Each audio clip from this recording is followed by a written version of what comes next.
क्या आपको पता है कि महाराणा प्रताप युद्ध में 2 तलवारें लेकर क्यों जाते थे? या फिर एक ही जापान में जितने भी लिफ्ट होते हैं उनमें 4 नंबर का बटन आखिर क्यों नहीं दिया जाता है? एक ऐसा पंछी जो इंसानों से लेकर कुत्ते तक की आवाज निकाल सकता है। और पुराने समय में जो राजा रानियां हुआ करते थे वो टॉयलेट के लिए कहा जाते थे। इन सभी फैक्ट्स को जानने के लिए दोस्तों वीडियो के आखिर तक जरूर बने रहिए। फैक्ट नंबर 10, क्या आपको पता है कि अगर महिला अपने टूटे हुए बालों को इकट्ठा करके रख दे तो एक दिन वह लखपति बन सकती है। मैं आपको बता दूं कि 1 किलो बालों का दाम 25,000 से 30,000 रुपए होता है। और भारत में सबसे बड़ा बालों का कारोबार महिलाओं के द्वारा दान किए गए बालों से ही किया जाता है, जिन्हें इकट्ठा करके बहुत सारे देशों में भेजा जाता है। एक रिपोर्ट के अनुसार पूरी दुनिया में 22,500 करोड़ का कारोबार केवल बालों से ही किया जाता है। फैक्ट नंबर 9, हमारे देश के महान योद्धा महाराणा प्रताप जब भी युद्ध के लिए जाते थे तो वे हमेशा 2 तलवारें अपने साथ रखते थे, एक खुद के लिए और दूसरे सामने वाले नियते दुश्मन के लिए। उनकी तलवार 25 किलोग्राम की होती थी और आज भी उनकी तलवार और उनका कवच उदयपुर के चिल्की पैलेस म्यूजियम में सुरक्षित है। दिल से सलाम है ऐसी सोच रखने वाले हमारे देश के योद्धाओं को। फैक्ट नंबर 8, ऑस्ट्रेलिया में पाया जाने वाला बहुत ही खूबसूरत लायर नाम का पंछी किसी की भी नकल करने में बेहद माहिर है। वह अपने मुंह से कुत्तों के भौंकने से लेकर पंछियों की आवाज और गाड़ियों के हॉर्न की आवाज निकाल सकता है। और इसकी खूबी यह है कि यह बच्चों के रोने की आवाज भी बहुत अच्छे से निकालता है। तो है ना यह अमेजिंग बर्ड, इसके लिए 1 लाइक तो बनता है। फैक्ट नंबर 7, केरल के त्रिशूर में रहने वाले 30 वर्षीय नेचर एमएस का मधुमक्खियों से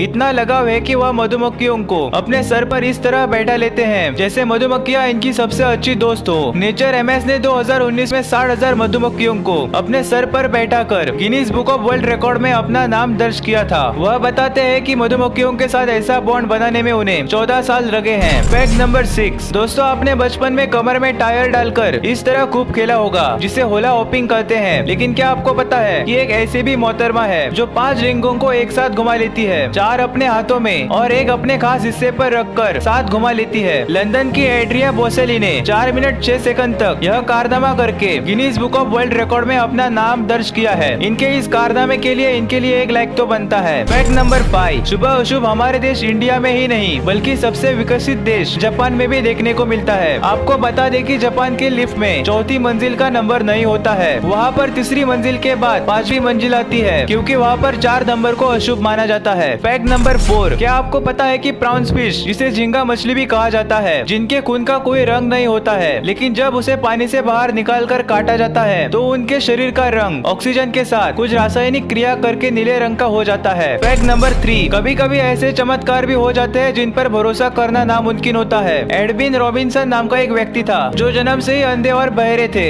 एक दिन वे घूमने के लिए घर से बाहर निकले, तभी उनके ऊपर आसमान से बिजली आकर गिरी और उनके देखने की और सुनने की क्षमता वापस आ गई। यह घटना उनके लिए किसी चमत्कार से कम नहीं थी। कहानी अजीब है लेकिन बिल्कुल सच है। फैक्ट नंबर 2, यह जानना काफी इंटरेस्टिंग होगा कि पुराने जमाने में राजा रानियां टॉयलेट कहा करते थे। आज से लगभग 45,000 साल पहले के टॉयलेट के साक्ष्य मिले हैं। यह संभवतः राजा रानियां और उच्च घराने के लोगों द्वारा इस्तेमाल किया जाते थे। इस काल के टॉयलेट बहुत ही साधारण थे, पत्थरों या फिर लकड़ियों के सीट के बीच में होल हुआ करते थे जिससे मैल अंदर चला जाता था। सामूहिक टॉयलेट के भी साक्ष्य मिले हैं जहाँ किसी खास समुदाय के लोग एक साथ बैठकर टॉयलेट किया करते थे। फैक्ट नंबर 1, एक ऐसा देश जहाँ अगर आपने 2 शादियाँ नहीं की तो आपको जाना पड़ेगा जेल। जी हाँ मेरे दोस्त, बेहद अजीब कानून है लेकिन क्या करे, सच है। अफ्रीका के देश इरिट्रिया में अगर पुरुष 2 शादियाँ नहीं करता है तो उसे कानूनन जेल जाना पड़ेगा, ऐसा यहाँ का नियम है। और आप इस देश के नागरिक होते तो आप क्या करते, कमेंट करके जरूर बताइएगा। और वीडियो जरा भी इंफॉर्मेटिव लगी तो मेरे दोस्त वीडियो को लाइक शेयर एंड चैनल को सब्सक्राइब जरूर कीजिएगा। मिलते हैं नेक्स्ट वीडियो में।